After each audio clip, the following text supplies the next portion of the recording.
Friends today question వచ్చేసి 3x² + 8x - 22 0 అనే వర్గ సమీకరణం యొక్క మూలాల మొత్తం అడిగాడు. వర్గ సమీకరణం మీద తీసుకుంటే 3 వచ్చేసి a వస్తుంది, 8 వచ్చేసి b వస్తుంది, c వచ్చేసి 22 వస్తుంది. ఇలా తీసుకుంటే మూలాల మొత్తం మీద తీసుకుంటే మనకు తెలుసు, ఎందుకంటే మనం 7వ తరగతి 8వ తరగతిలోనే నేర్చుకొని ఉంటాం -b/a. అదే మన మూలాల మొత్తం తీసుకుంటే c/a. మనకు -b/a ఉంది ఇక్కడ, -b/a. b కి ఏం తీసుకోవాలి, మనం 8 తీసుకోవాలి, a కి ఏం తీసుకోవాలి, 3 తీసుకోవాలి. ఇక్కడ మైనస్ ఉంది కాబట్టి మనం మైనస్ మెన్షన్ చేయాలి.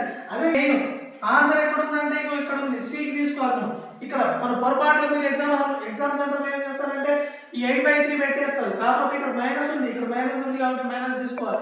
అదే ఇక్కడ -22 బై a కి వచ్చేసి 3. ఇది లబ్ధానికి